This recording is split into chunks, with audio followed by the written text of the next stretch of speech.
Hey guys, this is Dane. And this is Tim. And you're listening to episode 10 of Was It Worth It by SharcTank.com, the super radical video game review podcast where two ultra manly yet sensitive and poetic bro dudes play a low-priced indie game on Steam and then rip it apart for better or worse in the interest of your sad, abused wallet. I gotta be honest, I would call us dude bros more than bro dudes. Oh, yeah, sorry, I totally got that one mixed up. Screw it, I quit. No, anyway, so this time around we played Stick It to the Man! Now, I can't say it any other way, because whenever I see it, that's what I see is Stick It to the Man! So, Stick It to the Man is a game developed by Zoink, which is a Swedish creative content and develop studio in their own words, because they do more than just games. I didn't know that. They do, I've seen on their website, they did like commercials, as well as some other, casual games and things like that. Interesting. So they do more than just video games. For better or for worse, they do.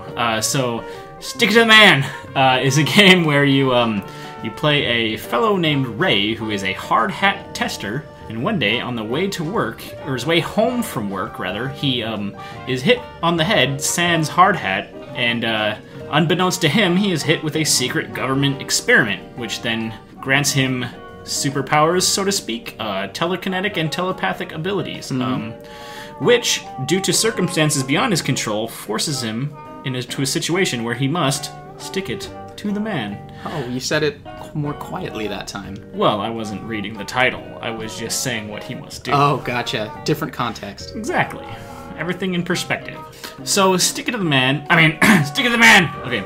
It's a very odd game. Very silly game. Adventure platformer, though platforming is just kind of a means to get around for the most part. It's more like a point-and-click adventure game. Yeah, kinda. Very reminiscent of Double Fine's Psychonauts, which you can clearly tell they were influenced by. Yeah. In many ways. It's a 2.5-dimensional, I don't know if I mentioned that, where everything... The graphics are almost reminiscent of Paper Mario in a way, though a lot more odd, I should say. Yeah, I don't know. It kind of reminds me of, 90s, kind of like the darker cartoons. Like, some of the humor and the style kind of makes me think Rocko's Modern Life or Ren and Stimpy. Yeah, I can see that. And the way the characters, the way their heads are kind of disconnected at the mouth reminds me of the Canadians in South Park. Yeah, I definitely made that connection myself as well. Connection. Or lack thereof. Anyway, moving on. Yeah, so I guess we can break this one down, like always, and start with, I'd say, the most important aspect of any game, the gameplay. It's okay. It's fine. Like you said, it's technically a platformer, because you're, walking left or right, jumping on platforms, but it has all that point-and-click stuff going on as well. You're frequently using Ray's noodle brain arm to grab stickers and find where you need to stick them in order to progress the story. Yeah, so what we didn't mention is that the thing that grants these telekinetic and telepathic powers is a strange, glowy pink arm that only Ray can see that sticks out of his head, or his spaghetti arm, as he calls it. Yeah, and it's caused by, a brain slug or something. Some sort of brain slug type. And that all happens right in the beginning. Named Ted, mind you. Yeah, that's right. And I mean...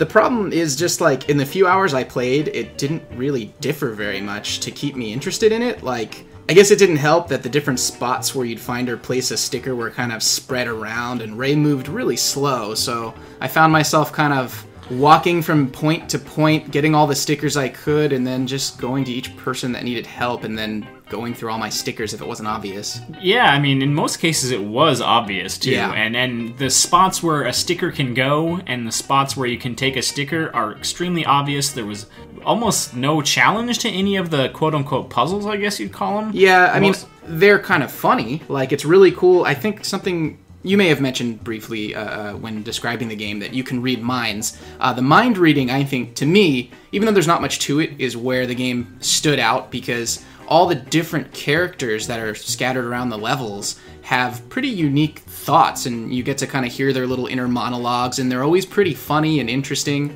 And so I got a kick out of reading everybody's mind. Yeah, I guess we can talk about that now. I wanted to mention that the platforming was kind of, I mean, it wasn't very inventive. It was it wasn't great. It really wasn't. the spots that were most like a platformer were the spots where these CIA agent dudes are trying to catch Ray, and you kind of have to, like, juke them.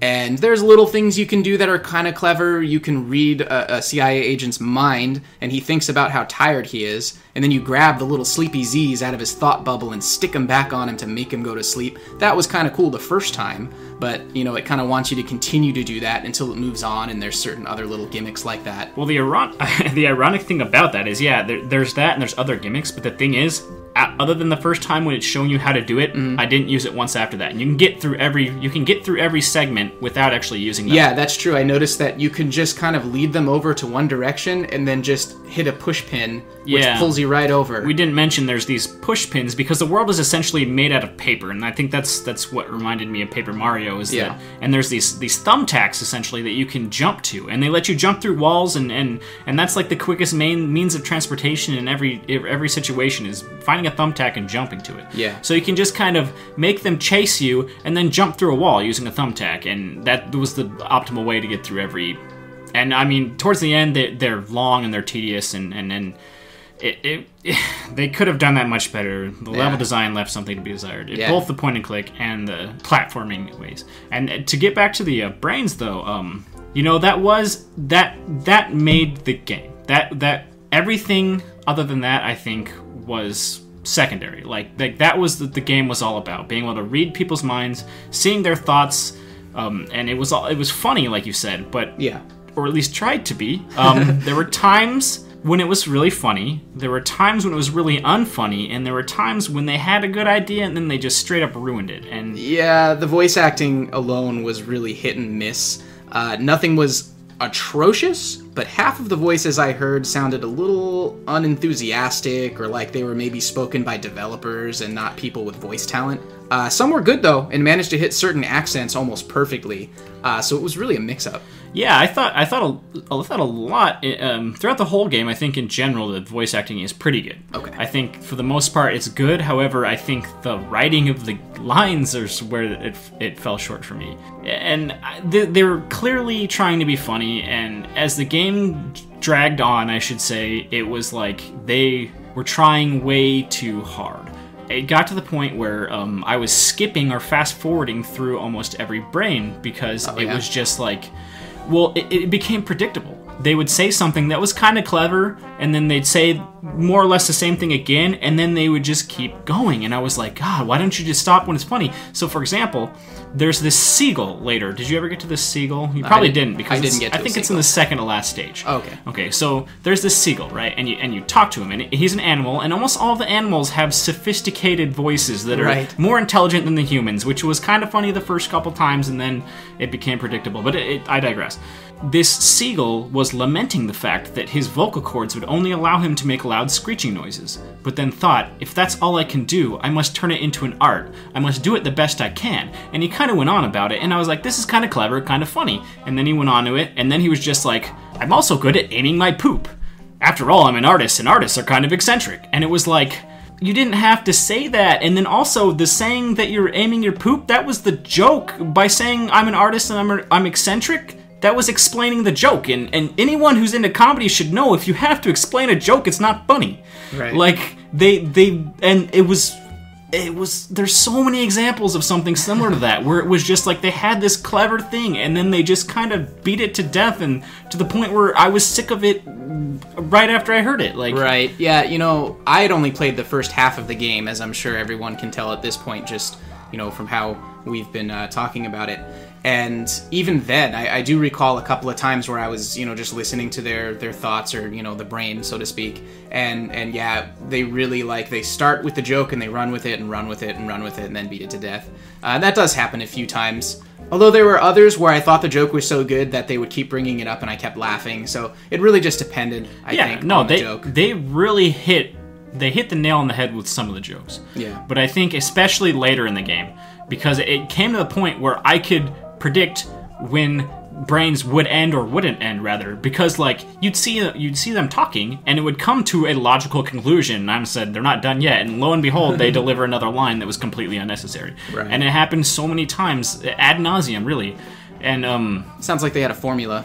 Yeah, almost. Yeah. Yeah. Well, I guess to move on from the gameplay, and there was a bit of a discussion on jokes and voice acting and whatnot, we can build on the graphics a little more. You know, the art style itself, like how the characters are drawn and the style, the sketchiness of sort of the backgrounds and whatnot. Right. I actually liked it.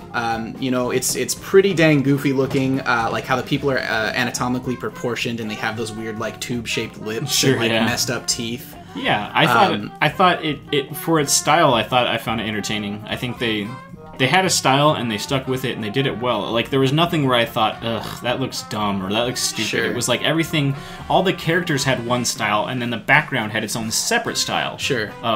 Which was good because it made it clear what mattered. You know what I mean? Yeah, you could always tell what was a person whose mind you can read and what was sort of a background drawing type thing. Right, exactly. The levels themselves look all right graphically. It's certainly stylized in that sort of cartoon or comic book kind of way, and there are some interesting details in the backgrounds. I kind of like the layered, sketchy look, but on the other hand, like, certain spots were a little boring, kind of lazy, you know. They're just in spots where there weren't any people to interact with or anything moving around. It really was just like a still picture in the background. Yeah, and it was clearly like you said, like very simplistic. Almost in some cases, it was almost like, you know, it looked like it was drawn on paper, and the only color was whatever color the paper was. Right. And it was just lines on that paper. You know what I mean? So those little spots, you know, felt, like I said, just a little lazy. Yeah. There are cutscenes, which are pretty much just rendered in game, so it's fairly seamless when you move between gameplay and cutscenes. Although I did have an issue where my cutscenes would occasionally get really grainy and low frame rate,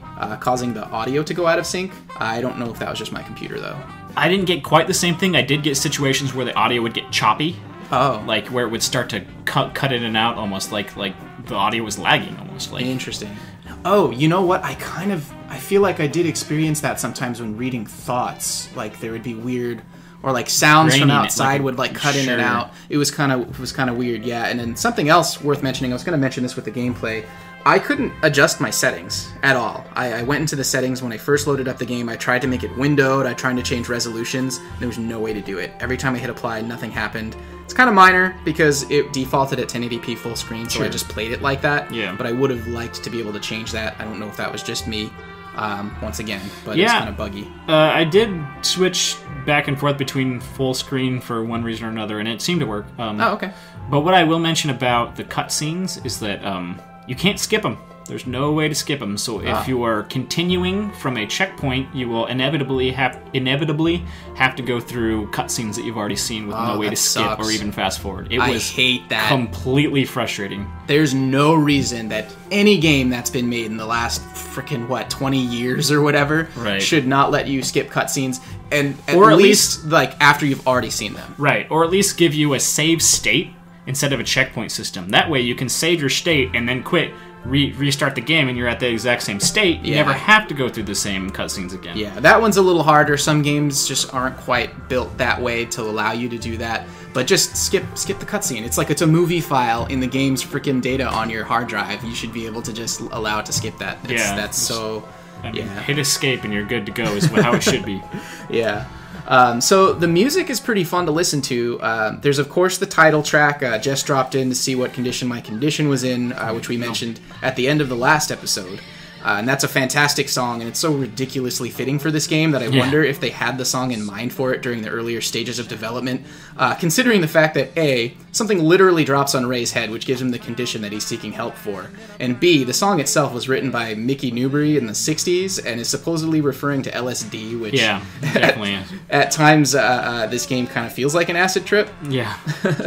But other than that track, which only plays during the title and the credits, the tracks that play throughout the game are still pretty fun, goofy, like ultra, jazzy. Nothing really insanely stood out to me, but nothing felt out of place. I mean, the music was there for me.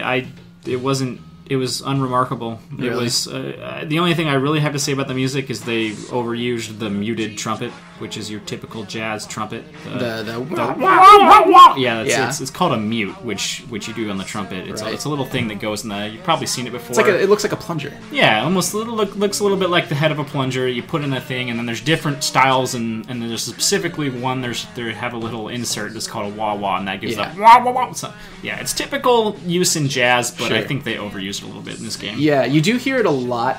I don't feel that it was overused just because, I don't know, there's... finish the game. Oh, okay. Yeah. Well, for the portion I played, like, it happened a lot, but it always made me happy because I've always loved that sound. It just sounds almost like a monster yelling, like... Sure. Wah, wah, wah! Yeah. Like, yeah, it's just, it's fun. Yeah, I know. It just, I don't know. I got tired of hearing it, I guess. Sure. Okay, well, I guess in a way we've already really wrapped up graphics, gameplay, story. Well, yeah. Well, we didn't really touch on story too much, and that is to say there wasn't much of one. Sure, I know eventually you, like you said, you're literally sticking it to the man, and right. In this case, the man is the name of a character who... Yes, and when he was young, he was the boy, by the way. Oh, that's actually pretty funny. That was funny. There's this part later in the game with his robot mom, and anyway, that was actually one of the better parts. The robot mom, what she did. Anyway, I won't spoil it, but that was actually one of the more enjoyable parts. Not that the level itself was particularly enjoyable, but there was a lot of humor that actually I actually found enjoyable in that last level. So the man himself, is he like in charge of the government or in charge of the CIA or? He's the man, and that's all you know about him. He's just the man. Good to know. I'm sure you do get to stick it to him. Yeah. Now, so to speak. So to sum up my experience with this game, I really liked the trailer. It really had this sort of 90s dark humor feel to it, and the song Just Dropped In was so perfectly in place. I really wanted to play the game after watching the trailer, but after playing the first sort of slow, like, pseudo-platforming point-and-click fetch quest, I was really concerned, and I hoped the rest of the game wasn't just more of that. Even with the little spots where you need to avoid the agents sprinkled in, I still didn't find myself compelled at all by the gameplay. And while the music was okay, the style was good, and the humor had me laughing on occasion, I just wasn't sold on this one. I think $9.99 would have been a fair price, but for $14.99 it definitely wasn't worth it for me. I think if it was $9.99 it would have been a tough decision for me, but right. At $15 or $14.99 it was a no-brainer. There's no way this game is worth it. It's completely unremarkable in so many ways, and it was a good idea that fell short, very far short, of what it could have been, which is unfortunate, but it is. I mean, when I was playing the game, I couldn't help that nothing... I mean, I know it's not a game to be taken seriously, obviously that, but there still needs to be some sort of logic that you could follow. But it seems like they were like, okay, here's point A, we need to get to point B, we don't know how these things connect, so we'll throw another thing in the middle that connects the two, but makes zero sense at all. Sure. So it's just kind of like, they decided we're going to do whatever we're going to make this world do whatever it needs to do in order to make this... Which, I mean, it was a really elusive, like it wasn't even like a compelling story or anything. It was just like, we want stages in these situations. We want a stage on an insane asylum. We want a stage on a space station. And there's like, they wanted these specific areas. Yeah. So they found a way to make those areas, and it was just really like, you could tell how just slapped together everything was in terms of, you know, and like I said, this game is all about the humor. If you thought the humor was great, then this game would be perfect for you, but maybe if you are a rabid Family Guy fan, you'll think this game is good, because honestly, it reminded me of the Family Guy, just like some cleverness, but some jokes that are overdone, and tons of references. I don't know if you really saw, because they really showed later in the game, but there's one scene where it says, "Help me, you're my only hope, follow me if you want to live," and then crank it up to 11, all in like one scene. Like I didn't get there, but that sounds awful. It was just like, it got to the point where I was just waiting for the next reference to pop up, and it was like watching Family Guy. And that's coming from a guy who, when the Family Guy first came out, I loved the show, and then after the third season or so, I realized it was all repetitive, and the references became, I don't know, less fun and more just forced. Sure. Anyway, that's... To sum it all up, you didn't think it was worth it. Not worth it. Just, that's all there is to it. All right. So that's it for Stick It to the Man. I won't be around next week. I've got some stuff going on. A lot of stuff I'm working on at SharcTank as well. So there will be a special guest star in my spot, along with Dane. So, Dane, what game are you guys playing? Well, the special guest in question is Frank, another writer, your partner in the Deckheads. Yep. And we're going to be playing Not the Robots, a roguelike stealth furniture-eating simulator. The trailer looked silly as hell. It was Frank's pick, so... You had to blame it on him. Yeah, I mean, I don't know. It looks interesting. I don't know. It's one of those things where it looks so different from anything that I've played or like that I'm apprehensive just by default. But I'm sure when I actually make myself play it, it'll be new, interesting, and probably pretty cool. So I guess we'll see. All right, well, thanks for listening. And again, you can always check us out on iTunes and SoundCloud as well as YouTube. But yeah, as always, I think I've already said that. But thanks for listening. Thanks, bye. Okay, bye.